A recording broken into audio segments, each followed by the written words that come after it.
For others who are watching us virtually, enjoy your lunch at home, but do enjoy the feast that we are going to share with you as academics. So the first session would be head and neck.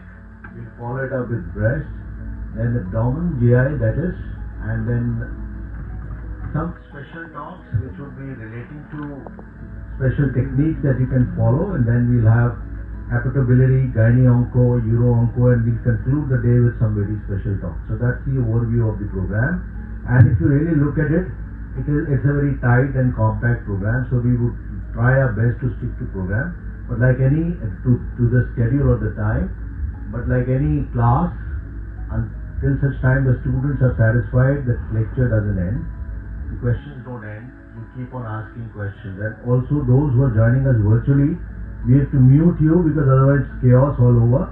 You can write your question in the chat box, each question would be taken by, that's why we got one moderator throughout, so that is yours truly. So we'll take all questions, all answers would be provided. We are recording the program, and normally with a lot of money, that is 500 rupees, they will get a the recorded program also, which is going to be useful, I believe. There are some people joining us on YouTube on my channel, which are also running. It won't be visible here, but they're live streaming, so they can post their questions in the chat box. We collect somehow and try to answer as many as possible. So without much ado and without taking any more time, I'll cover up for those 15 minutes I have spoken about everything in 5 minutes. So we'll move on with the first session, which is on head and neck oncology. And for this multidisciplinary tumor board, I'll be split open, and the meticulous dissection, the gland has been identified and picked up in one with the forceps and has been dissected out. The gland was stuck and deep embedded in the muscle, and it has been removed using blunt as well as sharp dissection.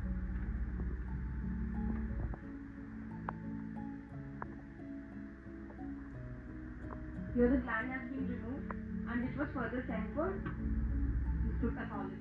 Frozen section. The frozen section was suggestive of parathyroid adenoma. So why do ectopic parathyroid glands occur? There are two reasons. The superior parathyroid glands that come from the fourth pharyngeal pouch have a shorter migration and less chances of radiation or ectopic location. But the inferior parathyroid glands, they develop from the third pharyngeal pouch alongside with the thymus. Therefore, they have a wider range of ectopic location from the thymus to mediastinum carotid sheath. The concept of the class is very basic. It should be an expanded class conference where monologues happen. So this is going to be all interactive. So to ask questions, I circulated that in the groups also.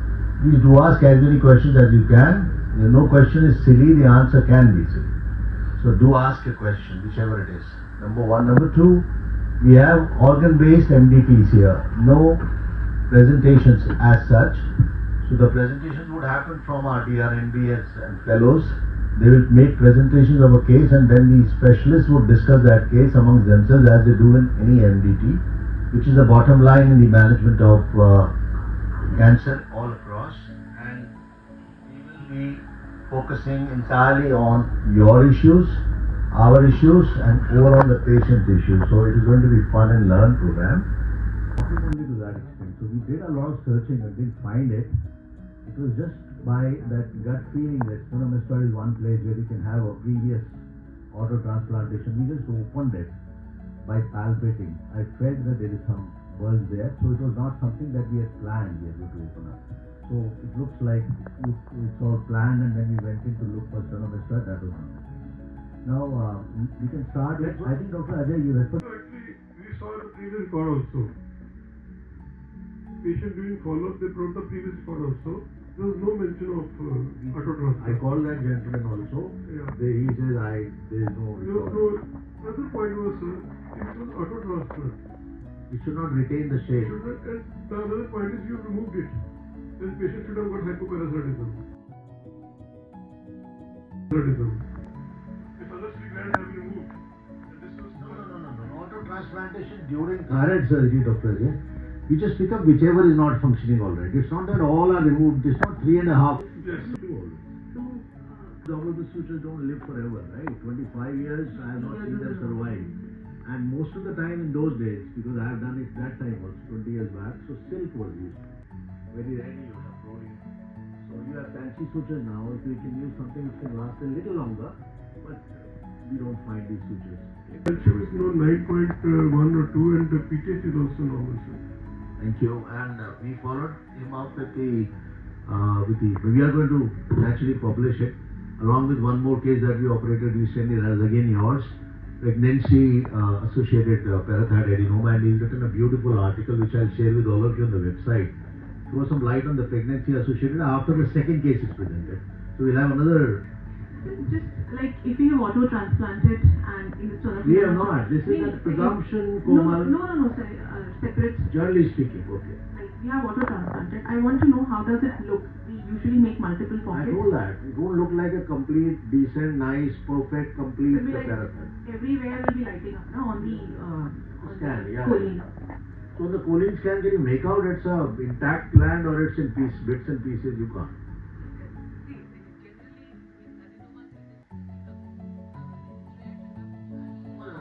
The pocket is so small that they finally get together. So it's not that they'll sit apart. I mean, it's not something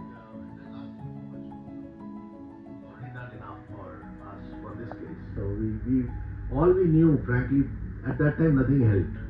I wanted to share. It's a surgical art which came into business. We palpated, I palpated like I would before calling Raghav for ultrasound. I thought, let me just palpate, and then we opened up a deep. So I would like to just ask something. So nowadays we are just seeing most of the asymptomatic hyperpara.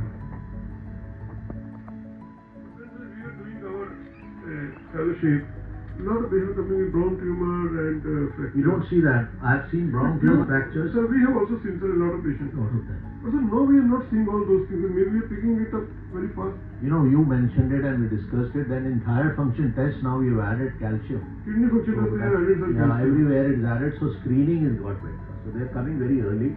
Earlier they would come, and you know, problem. All of you know, students especially. Hyperparathyroidism is called this disease of bones, stones, abdominal groans, and psychic moans. You were taught all through. So the person is psychiatric. He mentioned about a lady who suffered 80 or 70 years, and when the surgery was done, she suddenly realized I was an abnormal person.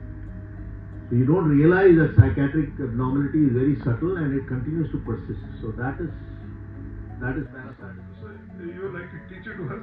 So we used to say that those days asymptomatic hyperpara don't exist in India. Right, correct. Over 20 years back it was Only 20 years ago. Now they exist all around. And get your serum calcium done, maybe you'll do better. It's called this disease of bones, stones, abdominal groans, and psychic moans. You were taught all through. So the person is psychiatric. He mentioned about a lady who suffered 80 or 70 years, and when the surgery was done, she suddenly realized I was an abnormal person. So you don't realize that psychiatric abnormality is very subtle and it continues to persist. So that is parathyroidism. So you are like a teacher to us. We used to say that those days asymptomatic hyperpara don't exist in India. Right, correct. Over 20 years back it was Only 20 years ago. Now they exist all around. And get your serum calcium done, maybe you'll do better. from a very reputed hospital in Delhi, from Afghanistan. He has got some parathyroid adenoma, and they operated it endoscopically. And they ruptured it, and it went into whole of the neck, and this was parathyroidomatosis. And when it was, whatever you do, you can't. And we published that patient, that case in Journal of Endocrine Metabolism. It was parathyroidomatosis following endoscopic parathyroid surgery. It's going all succeeding all over the neck. I'm presenting the case of a parathyroid adenoma patient. 44 years old male. When he had 24 and 2 years, patient had history of chronic pain and history of depression.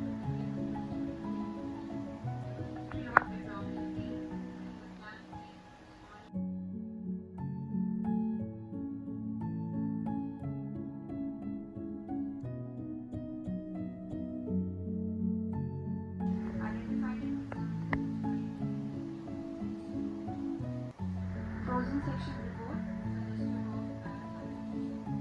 Intraoperatively,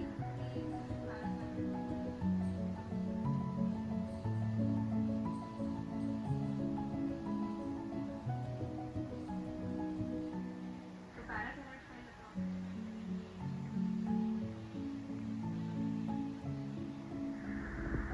This is the gross picture of the excised specimen.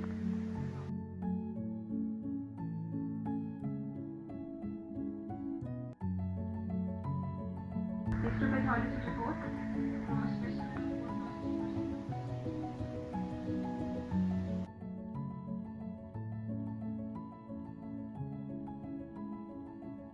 On examination, the ulcer was present on the left lateral quarter of the tongue, approx 1.5 to 1 centimeter.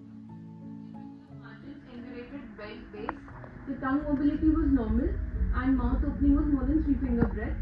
There was a palpable ipsilateral cervical lymph nodes at level 1 and level 2A. So a clinical diagnosis of carcinoma tongue was made with a clinical staging of T1N1.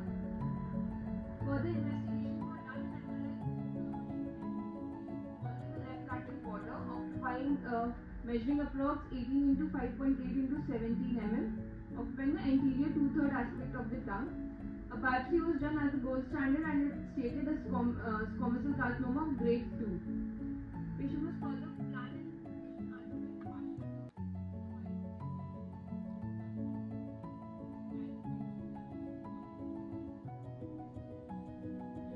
all the margins were clear.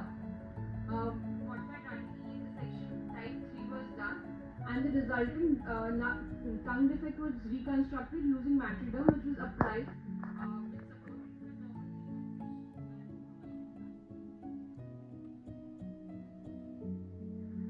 The final histopath suggested a grade 2 squamous cell carcinoma of tumor 2.1 into 1.1 cm.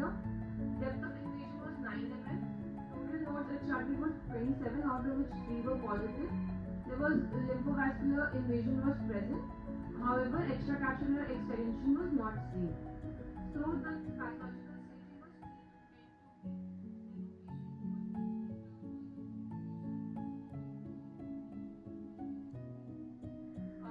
was on patient was started.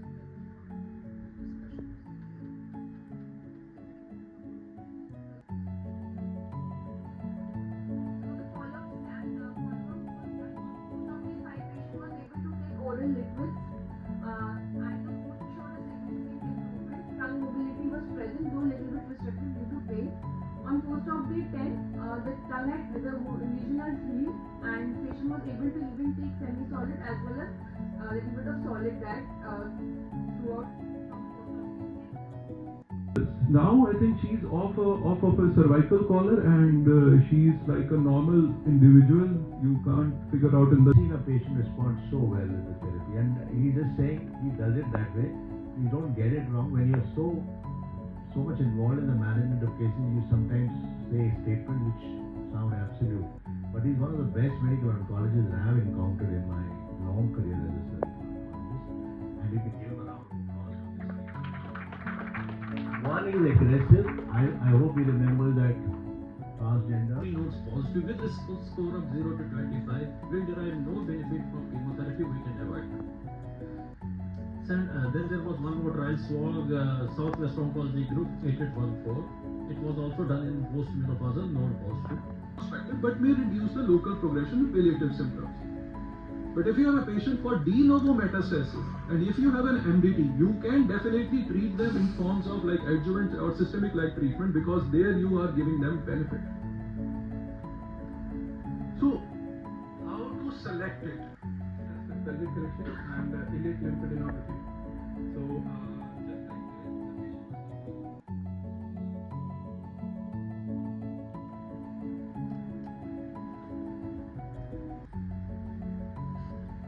So for the next 10-15 minutes, just focus that you know nothing. whatever I will be discussing, you just focus on those points and we discuss it afterwards. The aim is not to confuse you, but you perplex you how the tumor confuses us as well sometimes. Sometimes we get lucky, like you have just seen in the previous cases that sir presented, and sometimes we don't. We generally don't want to see those bad patients. And can we do something to hyper select those patients where a curative intent treatment can be given? So this is where this talk will take you. From Hellman's hypothesis to ESTRO 2026. So we'll be covering a lot of things. I have divided each segment very carefully. So first of all, hypothesis and definition, that already has been taken care by Deepika, and that creates my job very easy in going through the slides. So the Hellman said in 1995, there exists a clinical state intermediate between the locally confined cancer